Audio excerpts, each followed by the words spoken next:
This conference will now be recorded. Thank you for that introduction.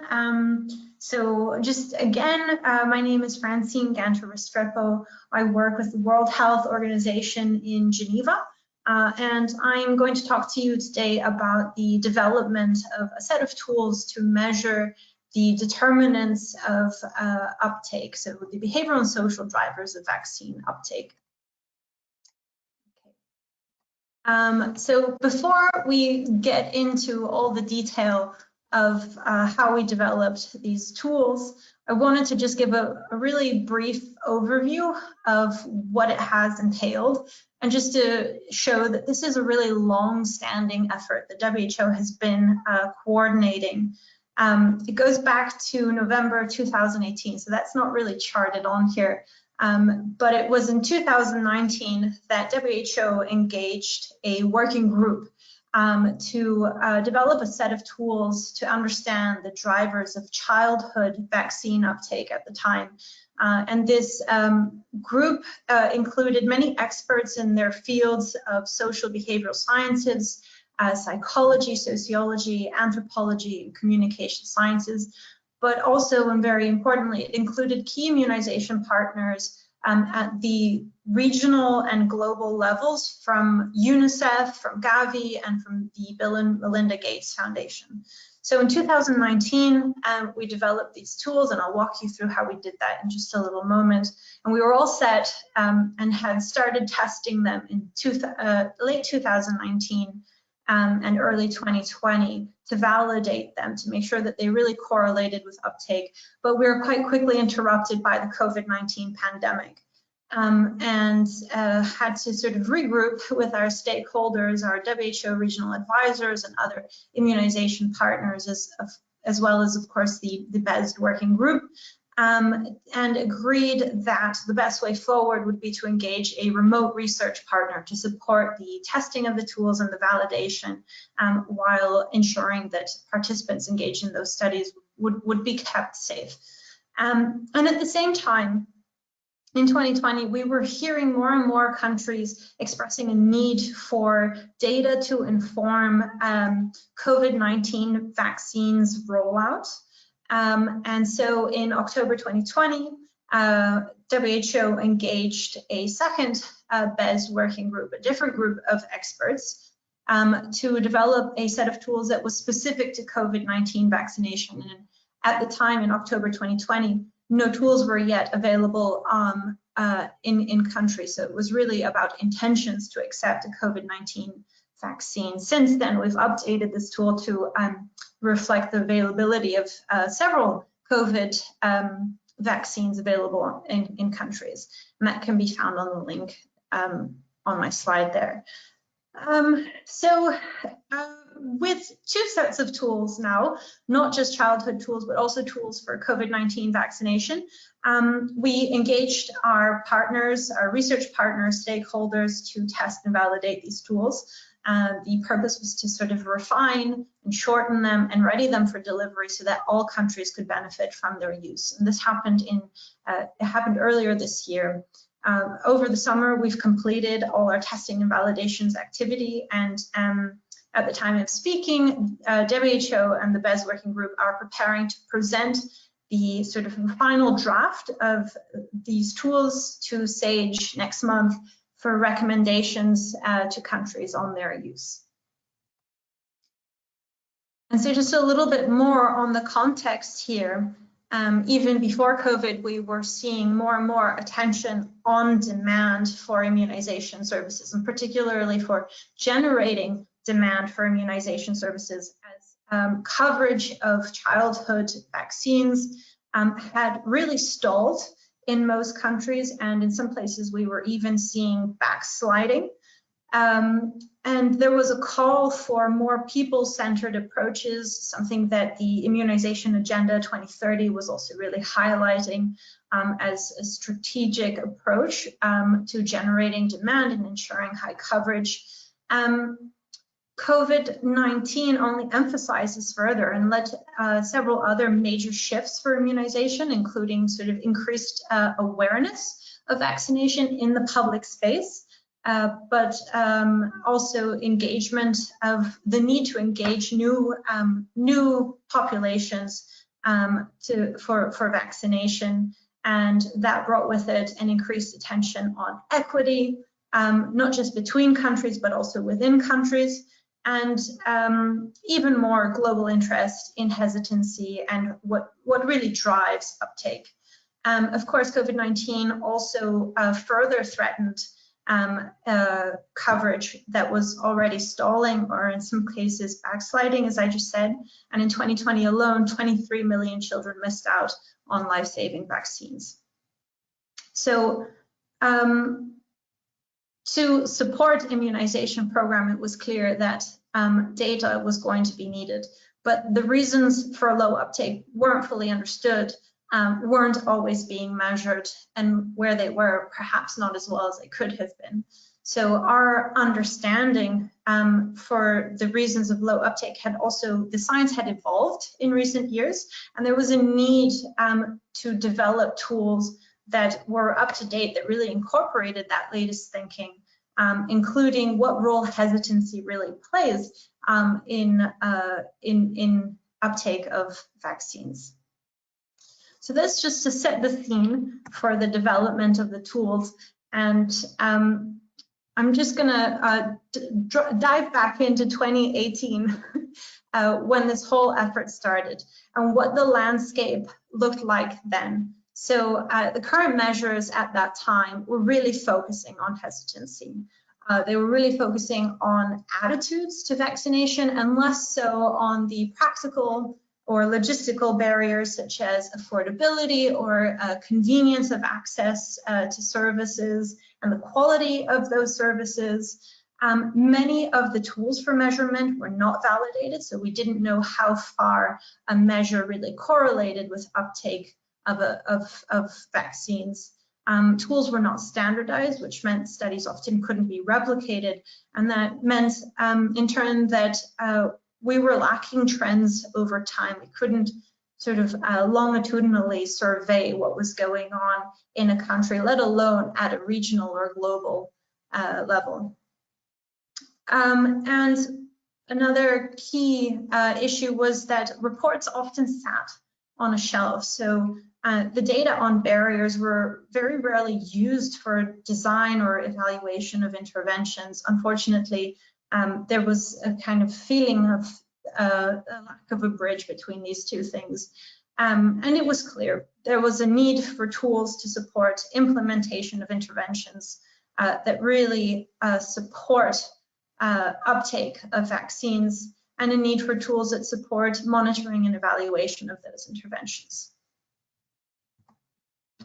So with the conceptualization of the tools in mind, we really wanted, first of all, to speak to the people who would be using these tools, and that included, first and foremost, immunization program managers in countries, and immunization partners in countries and at the regional level as well.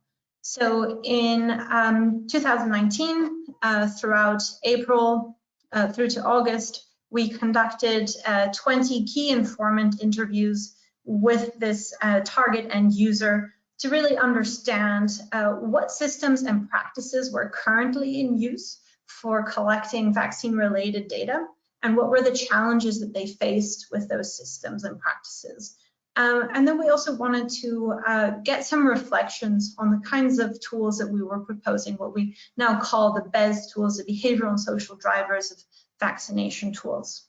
Those interviews identified 3 key areas for support. So we understood that program managers are really busy people, and they really don't have time to learn new systems or to learn a new process for doing anything. So it was so key that whatever we developed seamlessly fit in with what they were already doing. So we knew we would have to integrate the BeSD tools with those existing systems and processes.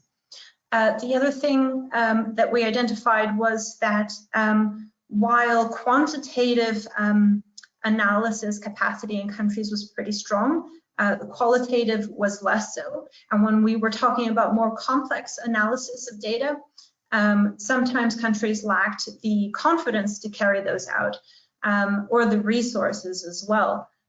So it again became important that the tools allowed for easy or auto analysis of data and presentation of that data for the greatest impact. So again, not that more reports went unused, but so that it was really clear what is the action that I take here. And that leads me on to the third important area that we uncovered from our key informant interviews was the operationalization of data. How do we use this to inform strategic planning for immunization programs, especially in contexts where resources are scarce and there are sort of many competing interests? So just to kind of summarize what that meant for us, we took these learnings and we knew we needed to boost the quality and the availability and the use of data on the behavioral and social drivers of vaccination. And we knew we would have to do this with validated and standardized and user-friendly tools. We knew we would have to integrate these tools into existing mechanisms for data collection and use, and that these should be used to monitor and evaluate interventions and track comparable trends over time, but not just in one setting, but across a really diverse group of contexts, cultures, countries. And that these measures should really support operationalization and reporting for the Immunization Agenda 2030 and the Gavi5 strategy. In short, what we have is this figure here where we know the kinds of data programs already use includes coverage data, program data, surveillance data, and this is the kind of the who and where of immunization. You know, who is most vulnerable, where are they, what are stocks levels, those kinds of logistical questions. But what we were missing was really this understanding of why aren't we reaching the people we need to reach? And that's where BeSD really comes in, and supporting program managers to really use that to fill in that picture for the why. So I'm just going to summarize the tools that we have to date, and then go a little bit more into the development of them.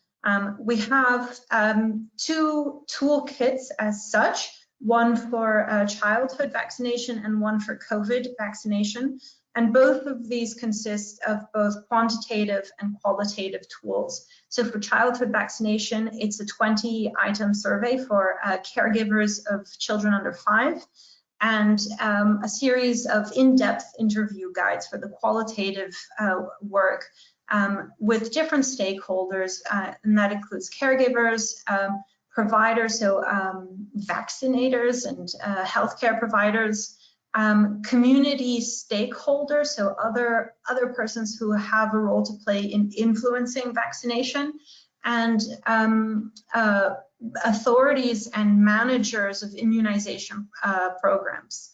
For COVID-19 vaccine, the survey and in-depth interview guides are really both focused on adult populations eligible for COVID-19 vaccination, with a few questions for health workers embedded in those tools as well.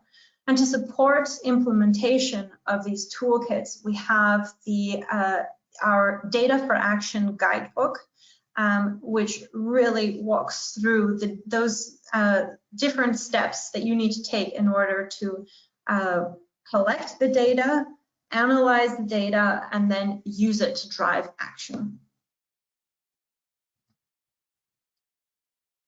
So that all seems really simple, but you can see from my summary slide over here that there were a lot of steps in between for developing these tools. So we started with the conceptual framework and the development of the different surveys and interview guides. knowing that we would need to field test them to make sure that they would be well translated and well understood in the field, so that when we ask a question in one language or one culture, it means the same thing that it does in another language and culture. But at the same time, the tools would allow for the kind of flexibility that was needed to really tune in to those local factors that drive uptake.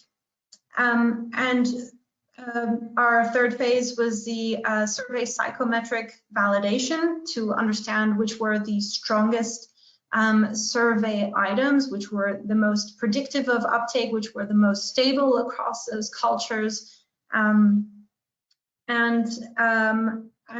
yes, phase 4, which we've just completed, was a finalization of all those tools and guidance. So that's a kind of overview. I'm going to sort of dive into the step-by-step of what this looked like. And if you want to post any questions in the chat as we go along, I really welcome you to do that. I want to keep this sort of informal and a little bit more interactive, so that you're really learning from this what it is that interests you about this effort. So as I mentioned, we started with the development of the framework that would really underpin, would ground the structure of the BESD tools, and would help us locate the potential domains of under vaccination, what was most relevant to the reasons for why people were or were not getting vaccinated. So we reviewed theoretical models, and these included COM-B, which is an acronym that stands for capability, opportunity, and motivation and behavior. And just to say also that we were reviewing theoretical models that had been applied to vaccination to locate those potential domains for under vaccination. The 5 A's, which is access, affordability, awareness, acceptance, and activation. 5 C's, confidence, complacency, constraints, calculation, and collective responsibility. The Gates or UNICEF caregiver journey, which is a really great model for understanding the day-to-day of a caregiver when it comes to undergoing the steps that they must take to ensure their child is vaccinated, but it's not an academic model as such. And then the Brewer et al. Model for increasing vaccination. So we were really interested in, considering models that addressed not just the sort of attitudinal barriers, but also those more kind of logistical, practical issues, what is sometimes referred to as supply, and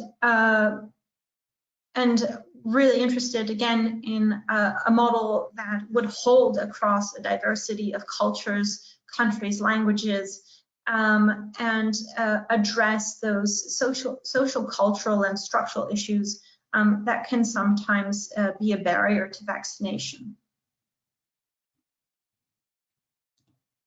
Oops, there we go. So this is what the BESD working group developed.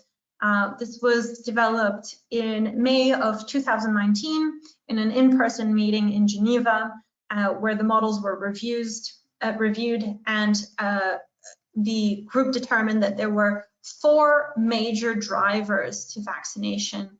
That is what people think and feel about vaccines, about their perception of a disease risk,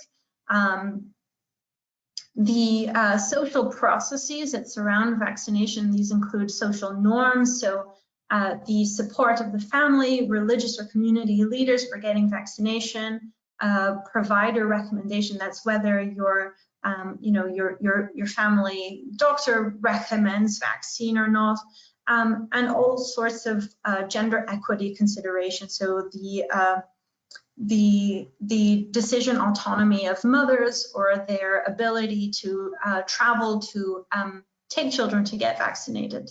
And the motivation of people as well, intentions to get the recommended vaccines. Practical issues being the fourth driver of vaccination, and that included availability of vaccines, affordability, the ease of access, the service quality, and the and respectful services as well. So this model really communicates those four domains and positions vaccination as the behavior, the end goal here. It's not a driver. Motivation is not the end goal. It's part of the process that takes us to uptake. And one last thing I'll say about this model, sorry for jumping back, is that there's also a lot of feedback loops. I know it may look like it's presented in a sort of linear fashion here, but that's not the case. These four domains interact in complex ways, and that will differ for individuals. It may differ for different cultures and regions. So there are many feedback loops that are not represented on this framework here. So I'm going to walk us through the process of developing the survey, first of all. So building off the literature already reviewed, we identified nearly 260 potential items to include in the childhood immunization survey at the time. And we had a series of phone calls where the BeSD working group was split into different subgroups, tackling the different four domains, and we were reviewing those items for inclusion in the survey, and in some cases coming up with new items where one didn't exist in the identified literature. After that process, which included many phone calls, but also some voting items in and out of the survey through expert consensus, we conducted what we call cognitive interviews, and that's a process of, it's a qualitative method for ensuring that survey items are understood well across languages and cultures. So I ask you my survey question, and then I ask you a few follow-up questions to make sure that you understood my question as intended, that the response options that I provided allow you to answer that my question in a meaningful way, and all my bases are covered. We were able to remove 5 items from our survey through the process of cognitive interviewing in the United States, in Australia, and in Sierra Leone, and later through the remote partner we engaged, which was Kantar Public, also in Angola, Ethiopia, India, Pakistan, and Nigeria. Kantar also conducted the national pilots in those countries I just mentioned. That was Angola, Ethiopia, India, Nigeria, and Pakistan and DRC. And that involved pilot of the childhood immunization survey in those countries with a sample size of 300 caregivers in each of those countries. And the validation allowed us to remove a further 5 items. It also allowed us to identify what were the strongest items that we could recommend countries do as a minimum, and those were just 5. So to speak a little bit more about what that finalization process for the surveys and the core indicators look like, here are the countries I mentioned and the total sample size between them. We were really looking for overlap in the survey, so conducted an exploratory factor analysis on that and examined the information curves for the scales to select the most informative items. We're looking for stability, as I mentioned, to make sure that the survey items were performing in stable ways across those cultures. Finally, that the item was really correlating with vaccine uptake as reported by the participants. Using the childhood immunization survey as an example again, this is what the results of that analysis look like. So you see all that information presented here on those three goals, the information, the stability, they all performed really quite well, and then how predictive they were of uptake. We have a little key here to show, which are the core survey items. Which ones we were able to remove for different reasons. So for example, the second item here, the belief that vaccination protects others was overlapping with other items in the thinking and feeling domain. So we were able to remove that one. And it was the same situation in motivation. We had two survey items. It turned out that they were quite overlapping, so we were able to remove one. We had a couple of low performing items, so remove those from the survey as well.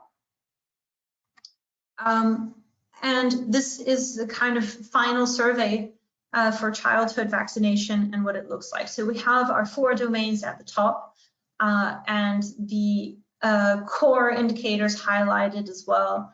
So that's confidence in vaccine benefits, intentions to get your child vaccinated, family norms, so your close friends and family are supportive of vaccination. And under practical issues, we have 2. It's where to go to get vaccination, but also that vaccination is affordable for you.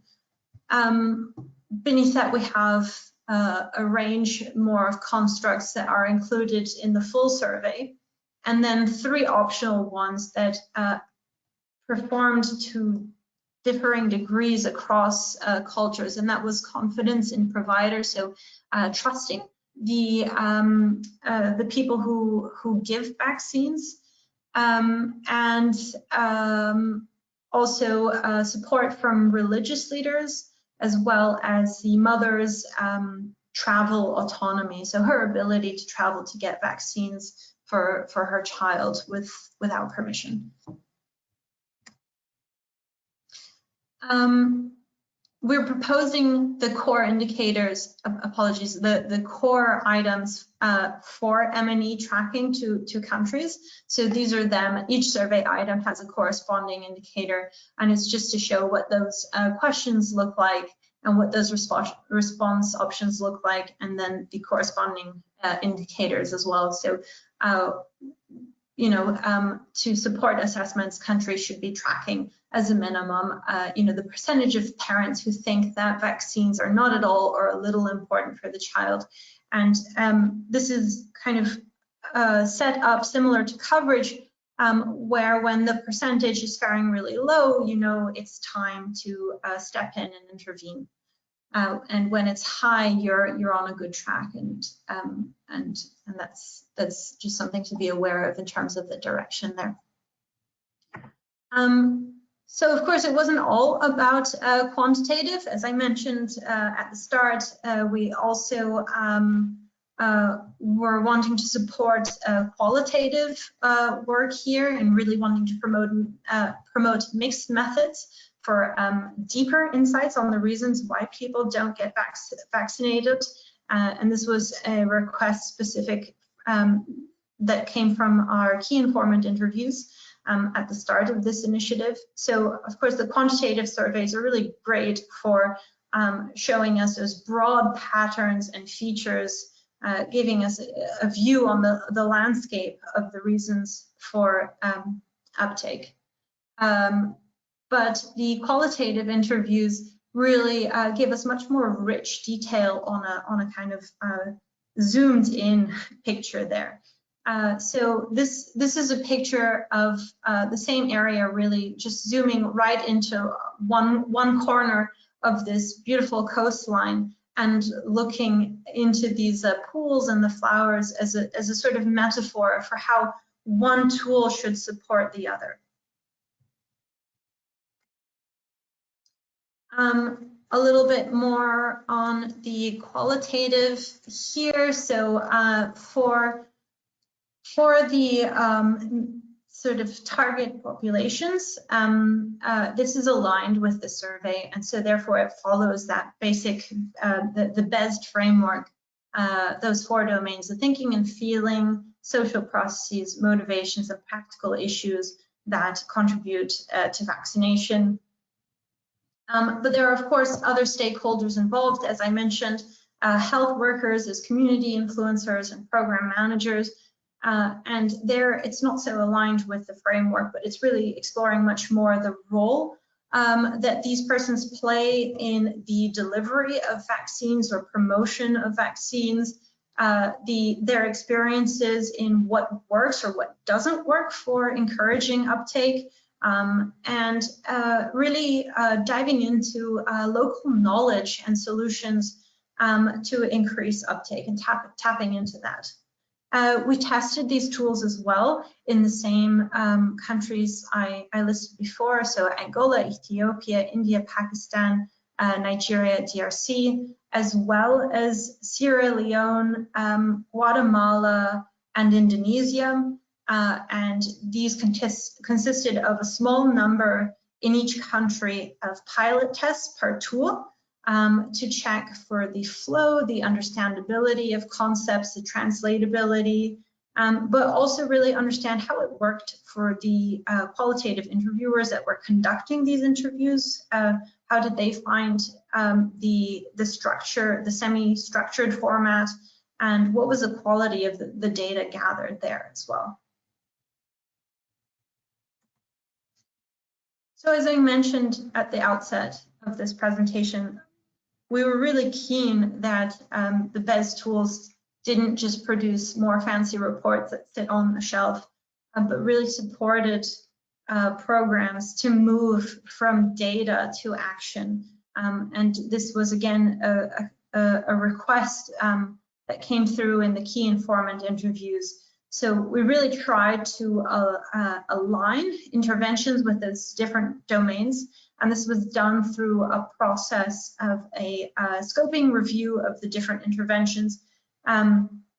We learned a lot from that process, including the fact that there's a real gap in the literature, especially in LMICs, and a gap for understanding what works in those settings to drive uptake, and more research needed to understand that, really. We were looking at vaccination as the behavioral outcome here. So all the interventions listed are coming from reviews that are cited in this table, where vaccination is the outcome, not just confidence increases. And I mentioned a little bit about this as we've gone along, but the tools have really been, from the outset, developed with the end user in mind. Those program managers, those supportive immunization partners that are going to be using these tools to measure the drivers of uptake, to use that data to inform planning at the country level, at the subnational level, at the regional level, and for ourselves as well on the global level, to understand where the resources are needed and where we should be supporting countries. Yeah, we analyzed our user needs through those key informant interviews. We designed the tools to meet those needs, and we've been evaluating the tools with the involvement of those prospective end users, as program managers, as immunization partners, and keeping them looped in as we move through from the evaluation to implementation as well. So this slide is really to show how iterative and inclusive the process has been. And maybe just to step back a little bit and give more detail on the vision for how countries can use the data.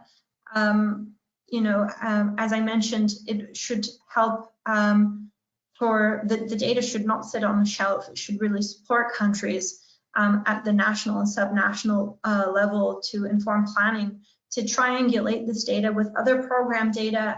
As I showed in my first slide, we have coverage data, we have program data, we have surveillance data, but none of that explains the why of on and under vaccination. So a need for triangulation and supporting that triangulation is really there. We want to help focus on populations that don't have equitable access to vaccine and ensure that this data supports an equity agenda and supports tailoring of interventions for those populations, as well as the monitoring and evaluation of interventions. Yes, to support the tracking of trends over time within countries, between countries, and all with the engagement of stakeholders. So I've thrown in here a little template of how the data should look to support that action, how easy it should be to grasp and understand and inform those next steps for what countries should do. I also want to say that because we've been testing this with partners, because we released the COVID tools before they were validated, a lot of people have had the privilege to use the tools already and have been sharing data with us that helps us learn from how the tools are getting used. It helps inform improvements to the user guidance, as well as the kind of presentation of the tools. So one example I have here is from South Africa, where UNICEF conducted a survey of health workers through their Internet of Good Things platform, and found some really interesting things about, generally confidence in the COVID-19 vaccines was pretty high, with 80% feeling that vaccines are important for health. But some sort of issues around trust and some concerns around efficacy and safety of the vaccines. What was really interesting is that while that thinking and feeling, the social processes, and the motivation to get a vaccine were all really high, there were only about a fifth of the respondents were feeling that it would be easy to have access to the vaccine. So I should say that this data was collected before vaccines were available in South Africa. It would be interesting to repeat the study again and see what results we get now. Just wanting to throw this here as an example of how the tools are already being used and already helping to generate planning for programs. So you can see the actions taken there as well, supported by the data gathered. Just to wrap up, because I want to leave enough time for any conversation as well. In summary, vaccine uptake is affected by thinking and feeling, social processes, and practical issues. There is a gap and on tools that measure these 4 domains in a consistent and reliable way over time and between countries. So we need to use good methods for understanding really what drives uptake. We need that data. And we also need that data to inform action. So it should clearly translate into interventions, and there should be a straightforward path that leads us to the causes for on or under vaccination to what do we do about it next. This slide is really just to highlight the enormous challenge that it has been and what an ambitious goal that the BeSD working group embarked on to develop these tools. As you can see here, some pictures of really different contexts around the world, and as you can imagine, the reasons for uptake, the challenges that those programs face, the challenges that individuals needing immunization face on a day-to-day basis are going to be vastly diverse. So it's no small undertaking that we've embarked on there. So what does it all mean? And coming back to that context of the Immunization Agenda 2030, growing attention on what drives uptake and how do we generate demand to ensure that coverage doesn't stall. We need to put people and communities at the center of program planning. We need to establish systems for monitoring, evaluation, and tracking through user-friendly tools that are standardized, that are comparable, that allow for longitudinal studies, so that we're always learning what really works to drive uptake. These tools should not only do that, but also offer a new understanding for the reasons of low uptake that go beyond attitudes, and therefore support programs to understand how do we respond, how do we address those issues. The BESD tools should finally enable programs to assess what interventions work best in specific settings, and how to prioritize where and when to act. So, in summary, if we go back to, my triangulation slide at the start, it's not just looking at why and under vaccination happen, but how we can tackle it.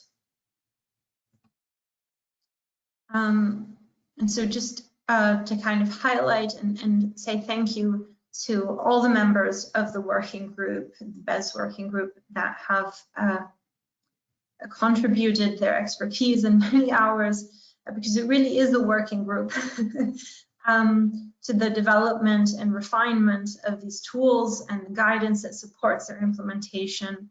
And you can see from the list there, it's quite a diverse group as well. And that's it. Thank you very much for listening. I'll take any questions as they come up. Thank you so much, Francine. There is a comment from Maria Sharvila Alina de Souza. She says, thank you so much, super timely and interesting work. Regarding the tool development, you've mentioned that you had support from Ganter, a private consultancy company. If a research group would like to translate or validate this tool for Brazilian Portuguese, how could this be done? And would the IP rights, has the tool been published under e-commons? So the COVID-19 tools are available online. As I mentioned, WHO and the BESD working group are taking this to the Strategic Advisory Group of Experts for Immunization next week for recommendations on the tool. Thereafter, the tools will be available in their most kind of in their latest form online as well. They have been translated to Portuguese because we did a translation exercise for the UN languages in Portuguese, and of course Angola was involved in the testing and validation. But the vision is anyone at all can take these tools and use them. They will be publicly available, and we want to encourage everyone to use them, not just immunization program managers, but also researchers. I suppose if Maria's query is a bit more urgent, I would just recommend that you get in touch with me. My email's on the screen, and we can share the Portuguese versions as well with you if you were interested in that. Thanks so much. So please feel free to post your question in the chat, or you can unmute and also ask your question. I'll just give a bit more time.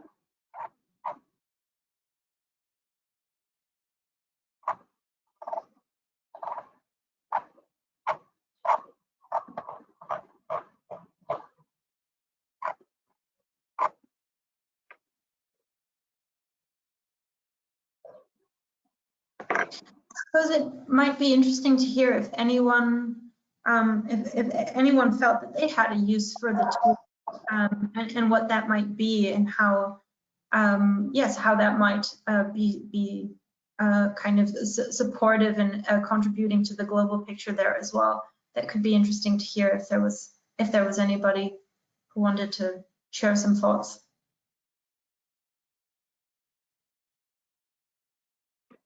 Please feel free to share your thoughts. I don't know whether Asli Kulane would want to say something. I know she has used that in Somalia. Professor Kulani, am I putting you on the spot?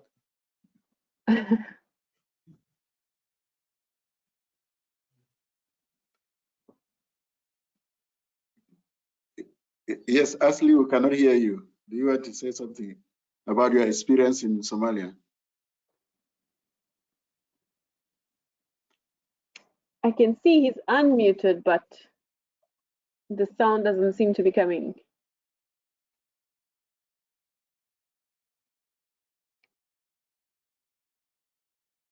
Okay, so Francine, Asli, I think maybe her sound is not coming.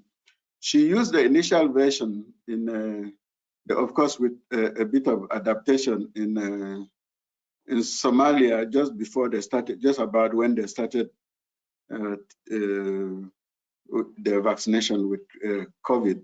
So they've collected those data, and I'm sure in South Africa too, beyond what UNICEF has done, there is a research project that we also adapted the initial version and also collected the data in 4 different communities in 3 provinces in South Africa.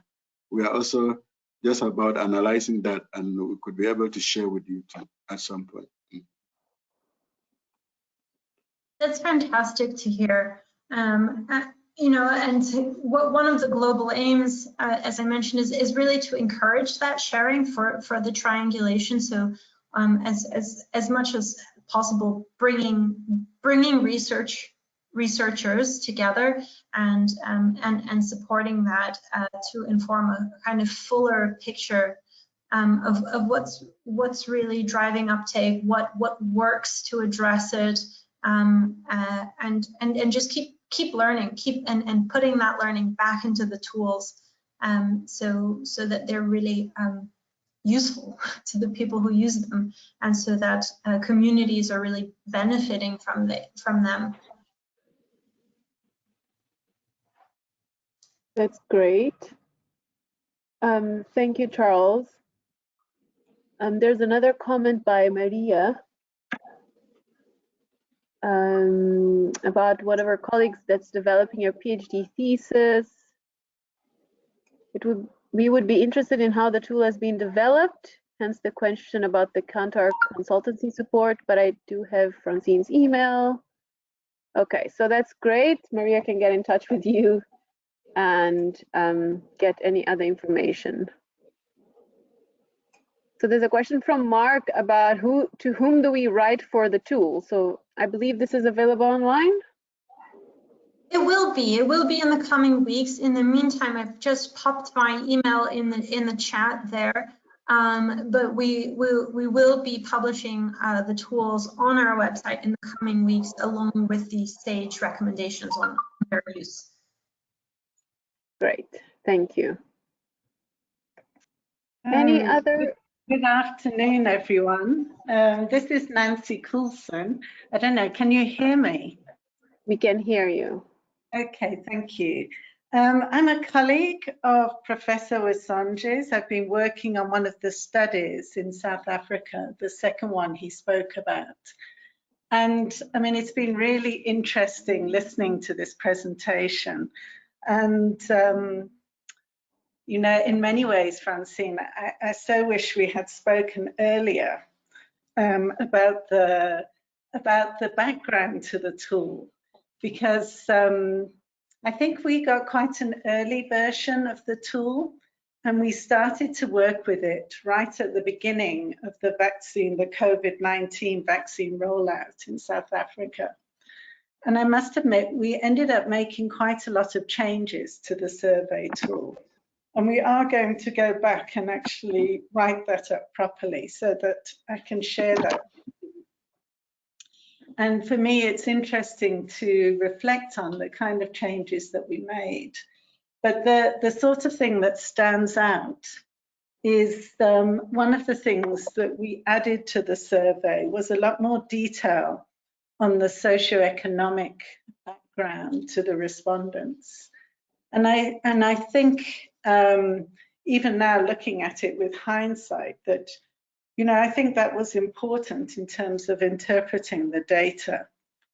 And it certainly, you know, helped in terms of, you know, reasons why, the logistical reasons why people also weren't, perhaps, you know, were perhaps not able to access vaccines.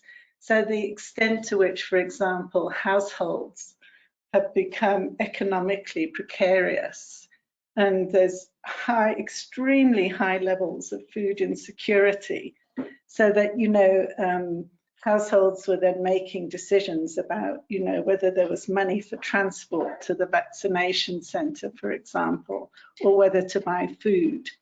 So, you know, I think sometimes, certainly perhaps within the, you know, the lower middle income country environment, you know, actually thinking through whether there's a need for more socioeconomic indicators, I think is important.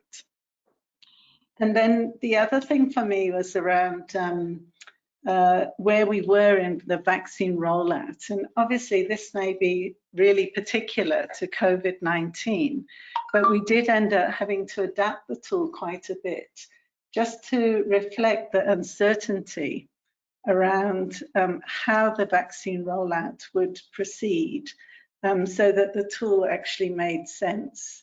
Because at the time, the government had only announced that the vaccine was available to those people over 60, and there was still, you know, not an awful lot of clarity about when others would be eligible for a vaccination. So, I mean, I suppose that was just something that stood out for me, in that, you know, sometimes depending on the context of the vaccination program, the tool actually may need to be adapted. Yes, those are fantastic points. Thank you so much for sharing that. And absolutely, I think the tool will always have to be adapted.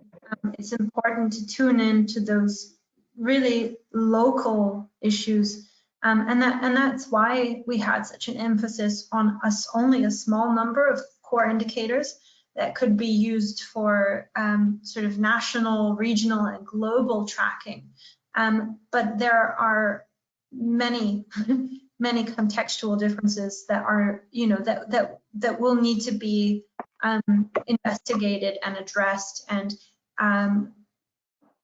sometimes the qualitative interview guides might be the most appropriate avenue to do that, but other times it's totally possible to just generate new survey items, and we do provide guidance in the Data for Action guidebook on how to do that.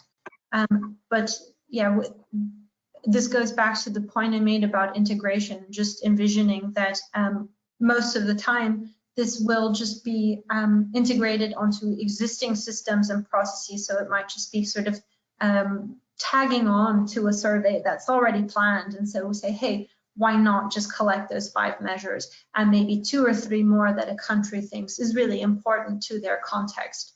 But it's super, it's really interesting to hear about how you adapted it for your study in South Africa and the context of the pandemic, where we were at that stage in the pandemic. And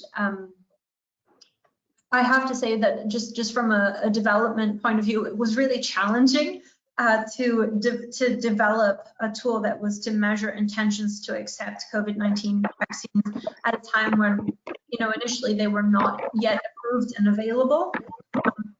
Then updating it at a time where there were significant disparities between countries in terms of what stage they were at in the vaccination rollout. And so those are the challenges with developing this global tool. And I think the only solution there is that local adaptation. Thanks, Francine, and sorry, Charles, you're going to say something.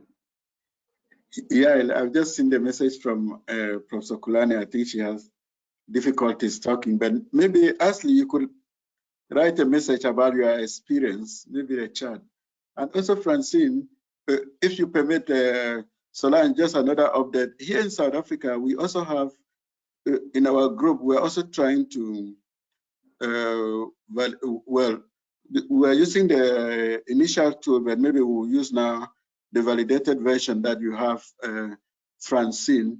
We're working on a project for childhood vaccination to validate it in South Africa, the best tool, and another project looking at the adolescent vaccination, focusing on HPV vaccination, just see how to adapt that to HPV vaccination and also try to validate it. But these are still in process. Maybe data collection might only be either later in the year or early next year. Thank you. Over. Thanks, Charles, and thank you for sharing those resources in the chat with the papers about the development of the tool and the findings of the key informant interviews. Our time is almost up, so I'm just doing a last round of checking if anybody else has any burning questions. I know, Ashley, are you still trying to speak? I see you are unmuted. Yeah, I think the sound issues are still there.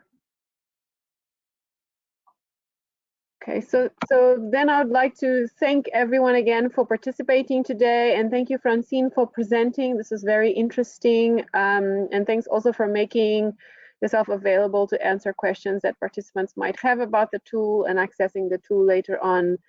Please do evaluate the webinar on the link that I shared. This really helps us to plan and implement better webinars as we go forward. So thank you very much, everyone. Thank you, Francine, and see you next time. Thank you so much. Bye-bye. Bye.